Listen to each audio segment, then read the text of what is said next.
nothing wrong. I did nothing wrong.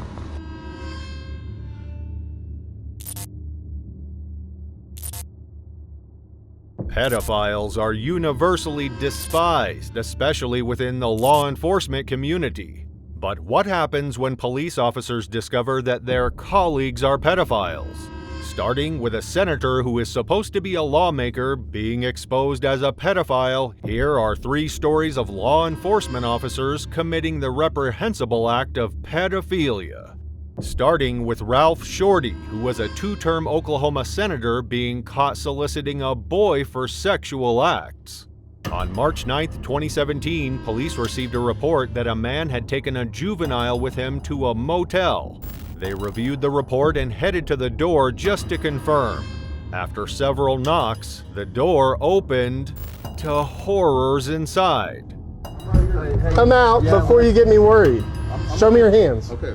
Take a seat on the... What's going on? What's going on with you, man? Just trying to have A good time? Yeah. What's your name? Ralph. Ralph what? Shorty. You got an ID, Shorty? Shorty doesn't sound like a last name to me. My last name. Shorty is? Yeah. And then you growed like 10 feet? It kind of doesn't work. The juvenile exited the room immediately after the door was opened, but Ralph insisted that they shouldn't worry about who the boy was or his age. Kind of freaked me out a little bit. Yeah, that's what we do. He's 17. What do you mean, okay? I didn't know. Okay. But you got a 17-year-old hanging out with you. I mean, Dad's worried, and you understand that? yeah. The officer wanted no further explanation from him. They immediately asked for his ID and asked if he's on drugs because they can smell marijuana in the air. Okay, you got ID on you? Is there any other drugs in here other than weed? Is there any guns in here? No, sir. Okay. Can you show me that he's only 17? No, I can't, but I can convince you that he is. I can put you in handcuffs and throw you in the back of a car.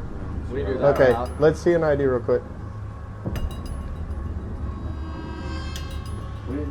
Thanks, sir. You can take a seat back on the bed.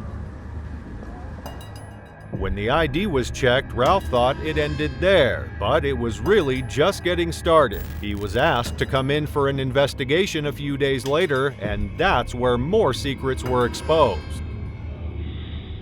I want to say it's our coffee shop. Okay. So, like he just walks in, you guys strike up a conversation, become friends, Yeah, it's happened many times. invite over to your house. Has your wife met him? I think so. Okay. Now, you said he's come to your house several times to play video games. I think just once. Come to your house once to play video games, and then you guys met at the coffee shop a couple of times. Ralph informed them that he only had the minor in his motel room to save him from his friends who were drug junkies. But the police were given a different story, a much less heroic one. I asked him, I said, hey, does he know how old you were? And he said, yeah, he knows because we had a discussion about it, and at first he was uncomfortable with it, but then he finally got over it. The minor even gave a different story of what transpired between the two, which gave a clearer picture of who the senator really was. In this conversation, it says, she needs me to go to the store for her. My 3-year-old is sick. That's one of the things I've been dealing with tonight. We're not going to have enough time. Can we get together tomorrow, after 1? I'll get a hotel room or something if that would make it easier. It goes on talking about the coffee shop, my coffee shop. I'll be alone in about 10 minutes at my coffee shop. He says, can I help you with anything for spring break? Again, you said just customers, but I'll leave in here close to 8. Okay. I'll be your slave. The teenager added that he first met Ralph through Craigslist, and he was opposed to what he wanted him to do, but Ralph was insistent. He's telling me that when he first met you through Craigslist, that he had posted an ad in Casual Encounters, and that he had a lot of responses for it, but that you said that you wanted him to mess around with your wife while you watched. He said that he showed up to do that, or you guys got together and started talking about that, and he found out your wife was pregnant, and then said that it never happened because... At that moment, the police persuaded Ralph to just speak the truth since it became so evident. You and I both know what the truth is, and the truth is not what you're telling us. We're not saying you're a bad guy. We're not saying you set out thinking that this is some 15-year-old kid you're going to go bang. We're not saying that. We're saying, hell, maybe you didn't know how old he was. I don't know. I think you probably did based on what he's telling me, but things are what they are. Tell us the truth. Get it out there. Let's get this over. But do you expect him to just come clean? Not at all. He had too much of a reputation to uphold. I'm telling you, that's not me. It clearly is you. Ralph, that's a lie. You're lying to us right now. That's clearly you. No one else with $6 coffee shop, I'm here and you're there. That's clearly... He forced the officers to show proof that he's the one the minor was talking about, not someone else. You show up with condoms, he shows up with lotion. I mean, that's not true. Hold on. Yeah, there was condoms in your bag. The cops saw them. That's just not absolutely not true. I did not show up there for any sexual thing. Well, then there's also weed that was in a green plastic container. Marijuana that was in a green plastic container with labels from Colorado. That was in the room. Did you ever touch that bottle? No. So there's no way your fingerprints will be on it.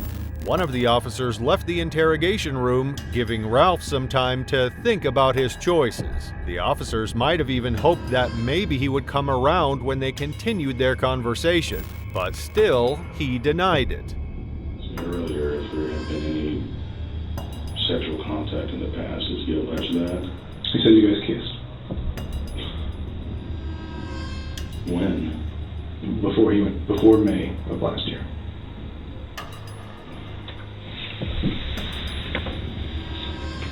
That's nothing, but still, that's never happened. However, the officer insisted that he knew the truth and was just trying to cover it up. It was recorded. That's what we've got pictures of.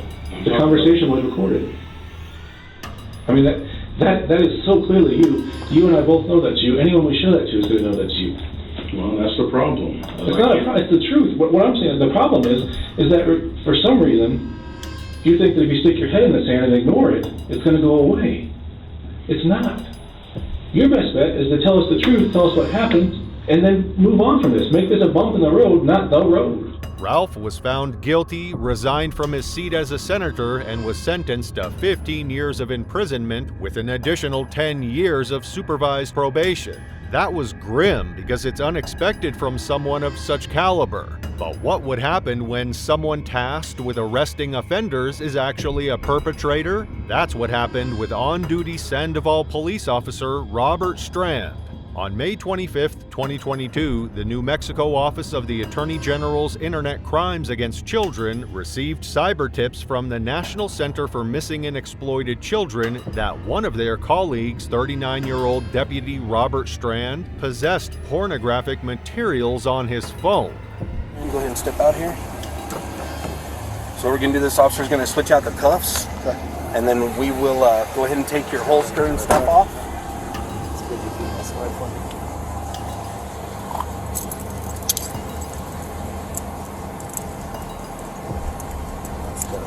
His offense was made known to him. Can you tell you why you're being placed under arrest at this time? You're being placed under arrest where we'll be getting an arrest warrant for you, sworn out today for possession of child pornography. Or possession of sexual exploitation of a child, of children, possession statute. Being a part of the law enforcement agency, his colleagues assured him that he would be fine, but only if he cooperated. So I'm going to be as discreet as possible. Cooperate with me, we'll be fine. Let's get this portion done. While the police officer was conversing with him, Robert kept asking if those images were found in the deleted section of his phone or not. Found in the deleted section? I can't give you that right now. It'll be listed in the where it was found. In the arrest warrant. Yeah, anything I knew about was. Okay. All right. That's why I was asking. Okay, no problem. He didn't get the answer he was expecting, and the officer told him what he didn't want to hear. They're going to transport you to their holding cell. Okay. And then I'm going to finish out my warrant, send it to my prosecutors. Prosecutor's going to approve it, and then I'm going to walk over here and get a judge to look to see if I can get a judge to sign the arrest warrant. Once the arrest warrant is signed out, you'll be booked on that arrest warrant. The transporting officers arrived and everything he had on himself was removed. The cuffs, and then we will go ahead and take your holster and stuff off.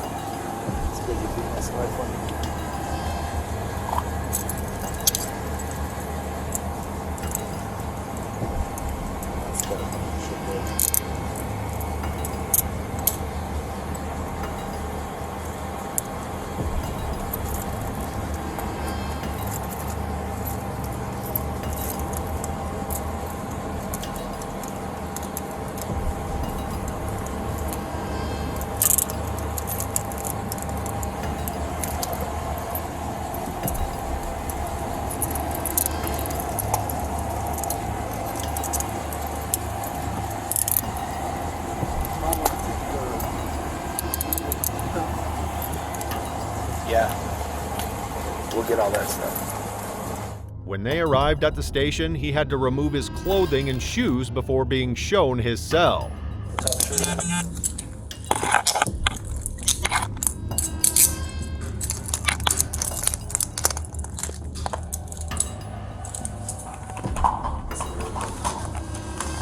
And take your shoes off.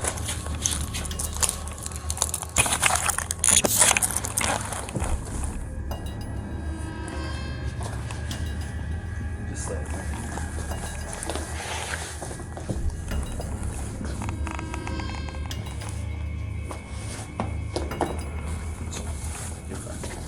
let's go walk in and check it out.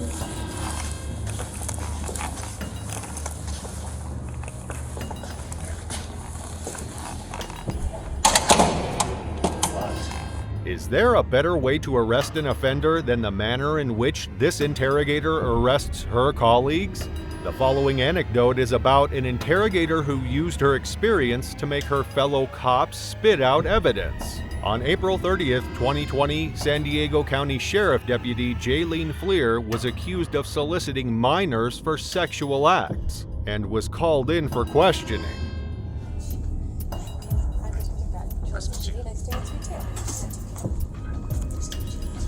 So, I'm a detective at the Family Protection Unit with the City of Chula Vista Police Department. I work alongside Detective Kale here.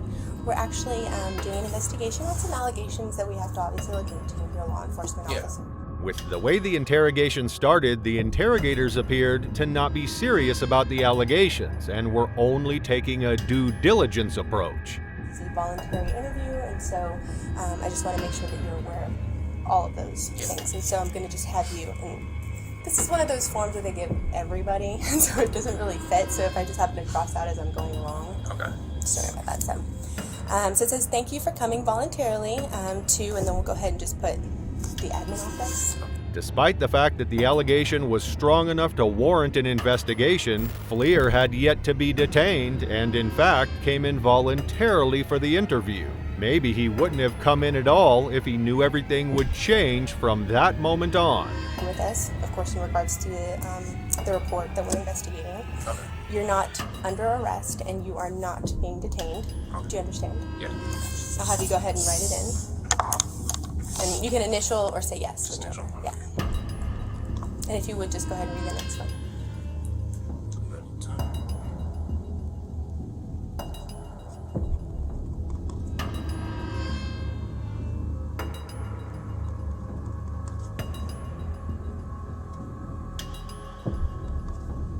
And then just sign right there under your name. Is that the correct spelling of your name? Yes, it is. Alright, so just for record's sake, I'm going to go ahead and read what you did initial. So you understand that you're not under arrest and you are not being detained. You understand that you're free to leave at any time. There will not be any locked doors keeping you from leaving. As you notice, that one doesn't have a lock behind you. Yeah. You can choose what questions you want to answer, and you can choose to leave or let us know, and we will assist you with the exit. Although you're probably going to be the one assisting me, because I don't know my way around here. Okay. So you understand, like, if you, as far as like leaving, you have access points and you know how to leave or where to go. Absolutely. It doesn't even appear to be an interrogation at all from how it starts. It's just like two workers discussing their lives. Or was it? You're operating? Yeah. So grew up at Santana High School. Played sports, football, baseball. Went to Grossmont College for a little bit, played baseball there. And I got a job here. Worked at Dick's Sporting Goods before this, so this is my second job. Started working with this department for coming up on 5 years now. Actually, what the interrogator was trying to do was minimize the reason for Jalen's presence and make him believe he was there as an authority figure, all while maintaining a light and friendly tone. She asks about his background and interests to find common ground, aiming to establish rapport and encourage him to trust her. However, Jalen keeps his composure and is a bit standoffish, suggesting that her tactics were not effective. Holding up. I mean, sworn his favor once in a while, but I haven't joined for a while. So. Yeah, no, it still kills me. I played softball. Okay, that's right. So I was, third, short, center, pitcher. You're in San Diego? Yeah, down Hilltop, Indian Valley kind of area. But I know, like, back when, I don't know if it's the same for you, they had no idea about icing and massaging. Yeah, about icing stuff. I did not, so I am paying the price for it. Yes, and it's, let me tell you, I'm paying for it still. But so, did you ever play any other sports in high school? High school, no, just football and baseball. Football, baseball? Yeah. Cool. Anything else in school that you enjoyed doing? Hanging out with friends, just typical high school stuff. I mean, it's pretty sheltered from my mom, so I didn't get out much, but yeah, just the sports and stuff. Okay, how come you say Keeping me squared away, keeping me in line. Very cool.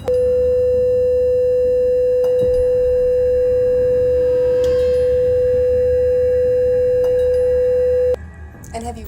Jalen does open up and shares personal details about his relationship with his wife, their living situation, and his limited engagement with video games and social media. Married? How many kids? Oh yeah, married. Recently got married this last year in September.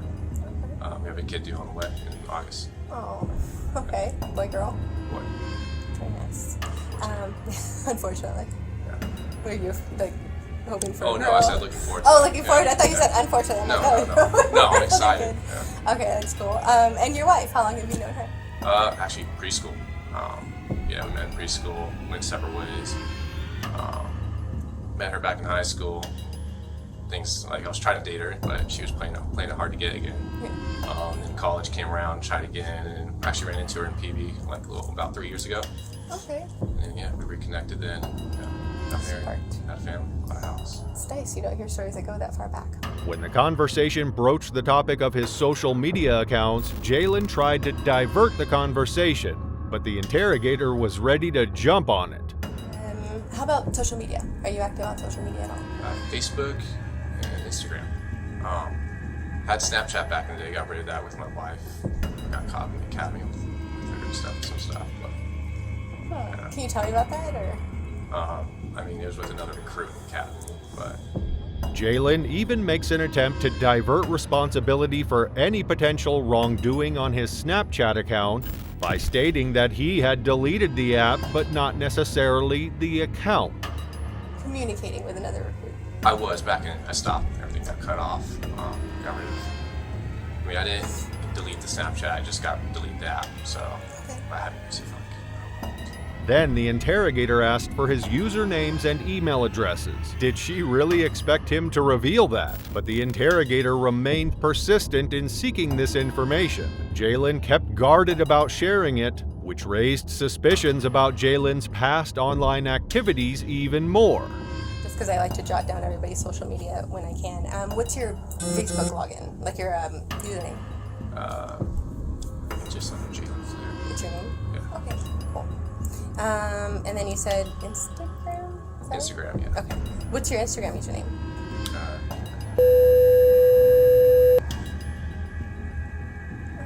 And then you said you got rid of Snapchat, but when you did have it, what was it? Just Jalen Flair.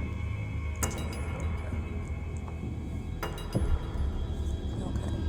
So the one that you had there, has that account since been deleted, or just deactivated? Just delete the app. I think it's still there. Okay. And I know when it comes to Facebook, you connect it to an email address. Do you know what email address is connected to it?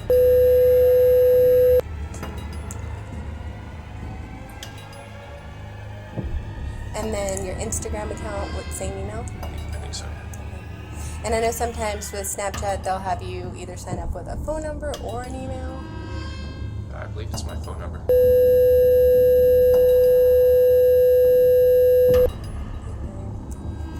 Okay. Right. Jalen's question made him know the reason why he was summoned, but was it true that he didn't know about the allegations from the start? For me, before kind of. I will ask what this is about. Yeah, so we're looking into some allegations that were made. We're kind of, it started with a Crime Stopper report, so we're just kind of going from there. We did receive a picture that, when we looked into it, it looks similar to you. So I don't know if you can take a look at the picture and just tell me if you've seen this picture before. Oh, I have like 15 million things here. Immediately after the interrogator showed him those pictures, she really poured on the questions about his connection to soliciting with minors on Snapchat. How old were you when it was taken? 20. 20? Have you ever used this picture on any social media site? I think it was Snapchat back in the day. Okay. Have you ever shared this picture with anybody on Snapchat? Yeah, probably with my wife, to be honest. Obviously I talked to other girls back in the day too, but I can't remember. Okay. If you had to guesstimate how many times you may have shared the photo, how many times? That one, maybe just a couple times, once or twice. Okay, so definitely to your wife. Yeah. Okay, so you've used that photo for your wife, and you were about 20 years old in the photo. You did share it on Snapchat, and then maybe some other girls you were talking to? This was a long time ago, so I don't really remember who it was. Okay. By now, the interrogator's style was coming in handy, as Jalen just answered some questions without even realizing that he had. It's like your profile photo, or No, that one. ever posted on Instagram. Oh, I forgot to ask you, are your accounts, is your Instagram and your Facebook, are they private? They are. Okay, and I know Snapchat is all private, right? And you have to add somebody. Yeah, I believe I had to. Yeah. You can't just request a friend. Yeah, you can't just be anyone. So that one's at least a little bit better, where it's like you have to actively search for somebody, right? Okay, so you in the photo, and is that a gross font? Is that gross font? Yeah, it's gross font. Okay, cool. After fully confirming he was the one in the photo, she throws a bombshell and accompanies it with laughter. So this photo came up in connection with some allegations about you communicating with a younger female on Snapchat. Have you ever communicated with any females that we've already recognized that yes you have with your recruit from the past? Is there anyone else you've communicated with on Snapchat? Back then, no, just close friends and coworkers and stuff like that. Anyone recently?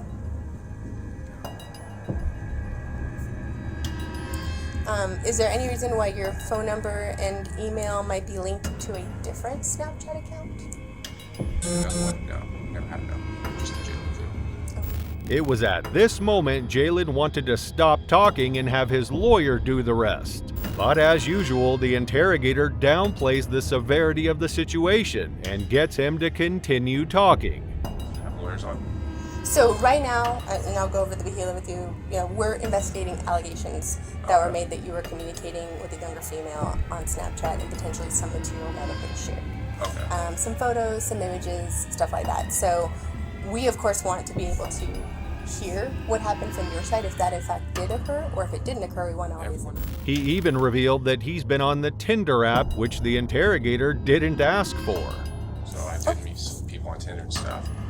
Everyone should have been older than that, though, because Tinder's 18 and up. Okay. Did you ever meet up with anyone that you met on Tinder? On Tinder? My ex-girlfriend, yeah. And we dated her. After a long interrogation, his phone was collected for additional investigation. Go ahead and press that for me. Do you have, So you guys are going to keep my phone? do you have any other, as far as your phone, yes, we do. Yes, for sure. I don't want to break your phone, and sometimes when we access it without your code, it could, who knows. So is it possible for us to get your code? You guys would break my phone? No, I'm just saying they will get into it like hard eyes, and I don't want to cause any damage to the phone if it's unnecessary. You don't have my phone. I'd rather say no to that. I'll move away from this. Okay. After much investigation, Jalen pleaded guilty to 20 felony and misdemeanor charges related to sex acts with underage girls, as well as attempts to meet up with minors for sexual purposes. The victims would have reported to the police but were scared because Jalen is, or shall we say was, a policeman himself. He was sentenced to 12 years in state prison with no probation, and he will have to register as a sex offender for the rest of his life. Thank you for watching. If you loved this video, please like and subscribe for more fascinating videos.